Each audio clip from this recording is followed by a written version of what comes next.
Salutations chers auditeurs lecteurs, Mphilamo à l'antenne. Nous nous faufilons ici de dimension en dimension grâce au transistor de Radio Edenrock. Nous sommes témoins dans le studio 3N4D d'une transmutation des personnages lorsqu'ils passent d'une dimension à une autre. Nous avons vu dans le dernier épisode le coq perdu dans le désert infini devenir Monsieur le Coq. Celui-ci s'est fait surprendre par le petit chaton mignon incarnant à présent un tyrannosaure rose accompagné de la petite Tara qui, elle, incarne l'arbre mamou. Après ce bain de stupeur, Monsieur le Coq sort de l'eau et sèche ses vêtements en les suspendant à l'arbre. Il découvre en même temps son corps d'homme-coq avec toutes ses belles nouvelles plumes qu'il secoue avec délicatesse, frémissant encore devant ce dinosaure. Oui, bien évidemment, ma chère enfant. Je suis votre serviteur. Laissez-moi sécher mes vêtements et nous causerons.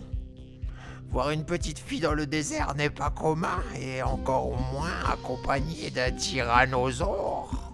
Elle s'appelle Isharaptor, Monsieur le Coq. Moi, je m'appelle Tara. Et vous ?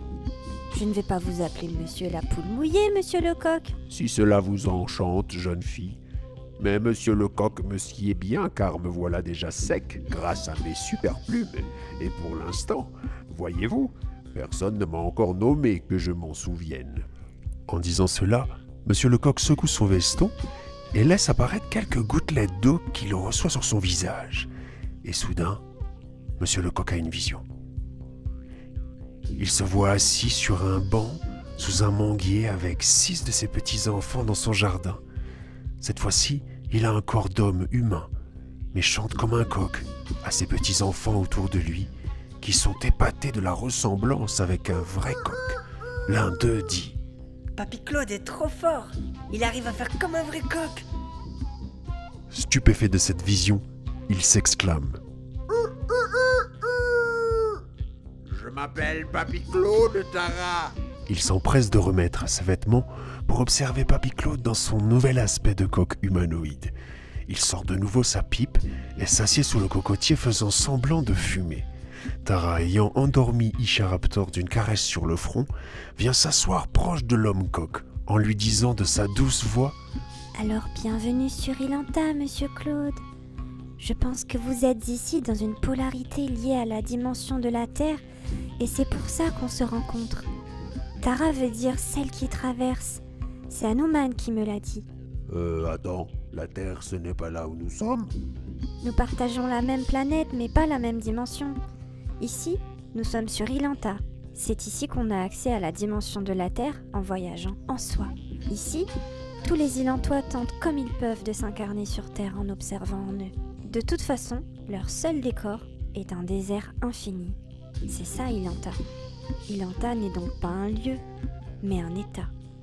Ici, on est poussé à devenir le temps et l'espace. Et vous, Monsieur Claude, vous avez réussi à venir jusqu'à nous. Donc, l'écrivain lui-même vous a envoyé, mais vous avez oublié. Il y a quelqu'un qui écrit ce que l'on vit ? Oui, et visiblement vous le connaissez sur Terre. Alors peut-être est-ce l'un de mes petits-fils ? Probablement oui, et lui aussi doit être quelque part sur Ilanta, mais nous ne savons pas quelle forme il a pris.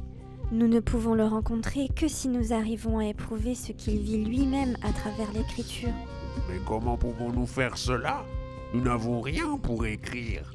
Moi, je n'ai qu'une pipe, un boulier et une loupe. Ici, l'écriture se fait autrement, Monsieur Claude. On écrit en changeant la fréquence de notre corps, et quand on le fait, on attire à nous comme des aimants tout ce qu'on vibre. Pour changer notre fréquence, on respire et on inscrit en nous la mémoire de notre terrien en pratiquant des asanas. C'est à ce moment-là qu'en se faisant au terrien, pratiquant lui aussi des asanas, on ouvre une porte d'information allant dans les deux sens. Moi je ne vois pas d'ananas ici, mais il y a des cocos sur les cocotiers là-bas, regarde. Mais non ! Une asana est une posture où on est aligné, stable et confortable.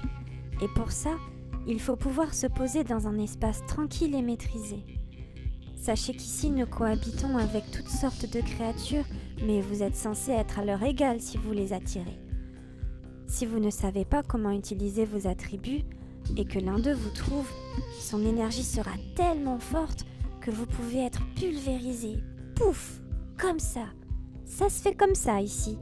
Les dieux ont été créés par l'œuvre de l'ignorance du terrien, lui-même cultivant la croyance d'une représentation divine à l'extérieur de lui, la projetant dans le champ quantique où nous sommes. Il y eut apparemment quelques amalgames avec les maîtres et les gourous, et certains dieux ont commencé à avoir le comportement du terrien déshumanisé.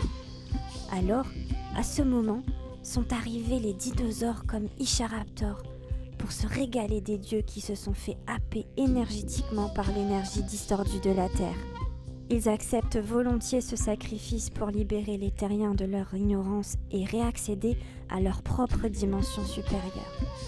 Mais les avatars terriens dysfonctionnants nous apportent ici des dieux filtrés qui se méfient de notre présence. Alors, heureusement qu'elle nous protège, Monsieur Claude, parce que la dernière fois, on a rencontré un homme à tête de lion qui me disait violemment que je n'avais rien à faire là. Il s'est approché de moi, comme pour me manger, mais il n'avait pas vu Isharaptor derrière le rocher. Elle s'est alors interposée et l'a croqué en une seule bouchée. L'homme à tête de lion s'est rendu sans résistance, comme la biche après sa folle course s'offrant à son prédateur. Il était la divinité de la constellation du lion par laquelle je me suis incarnée sur Terre. Alors pourquoi il voulait te manger? Parce que si nous sommes ici, cela signifie qu'ils ont été transcendés. Alors, les dieux à ce moment-là se font manger naturellement par les dinosaures. Ici, il y a toutes sortes d'entités créées par les croyances des terriens.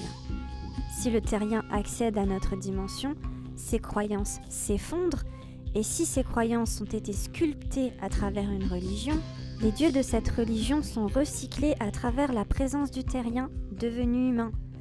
Si je suis ici sous la forme d'une petite fille de 3 ans, c'est que mon avatar terrien a su faire sa propre expérience.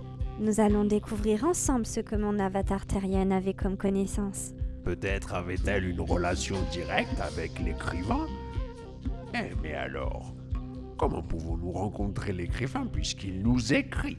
En se mettant à écrire nous-mêmes, on verra peut-être pour la première fois la dimension d'Ilanta fusionner totalement avec la dimension de la Terre. Mais il nous faut encore nous entraîner à ça. Alors profitons qu'Isharaptor dorme pour voyager. Elle nous protège encore mieux quand elle dort. Elle voit arriver toute entité à notre approche comme un sonar, et rassurez-vous, elle nous protégera, Monsieur Claude, parce qu'elle croit que je suis sa mère. Ah oui, mais alors dis-moi, comment as-tu rencontré Isharaptor? C'est quand je me suis éveillée dans une grotte que j'ai trouvé son œuf. Avant ça, je n'arrive pas encore à me rappeler de ce qui s'est passé. Alors j'ai pris soin de l'œuf comme je pouvais, et en attendant qu'il éclose, j'ai eu le temps de rassembler de la chair de Dieu que ses parents avaient laissée dans leur grotte avant de se faire écraser par un éboulis. Alors, je lui en ai donné à son éclosion, et c'est comme ça qu'elle pensait être ma fille en ne voyant que moi. Et j'aime bien cette idée.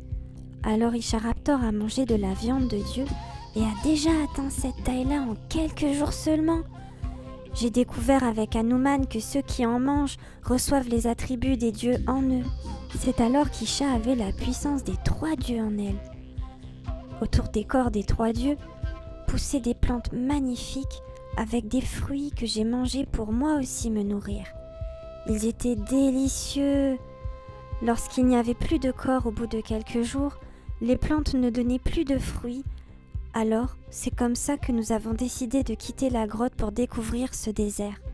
C'est juste avant de chevaucher Isharaptor pour explorer le désert que j'ai rencontré l'homme singe qui m'a dit que j'allais vous rencontrer. Sais-tu qui étaient les dieux qu'Isharaptor a mangés? Oui, c'est la Trimurti. C'est Hanuman le singe qui me l'a dit. Avant notre départ de la grotte, j'ai vu arriver ce grand singe au loin, tranquillement sur son chameau. Il avait l'air de bien me connaître. Isharaptor l'a laissé entrer dans la grotte sans aucune méfiance, comme si elle le connaissait aussi. Alors, je l'ai laissé arriver sans dire mot. Nous nous sommes regardés longtemps. Il s'est approché de moi, s'est agenouillé et a laissé couler une larme en m'enlaçant de son gros bras musclé. Il m'a dit comme ça que je suis un miracle, Monsieur Claude. Et tenez, voici ce qui s'est passé. Tara met alors sa main droite sur le front de Monsieur Claude. Celui-ci voit alors la scène où Hanuman serre Tara dans ses bras. Tu es un miracle, ma chère Tara. C'est un honneur pour moi de te rencontrer sous cette forme. Radio Edenrock. La radio de l'instant. Radio Radio Edenrock. Edenrock. La radio de l'instant. La radio de l'instant. Radio Edenrock. Radio Edenrock. Radio Edenrock. La radio de l'instant.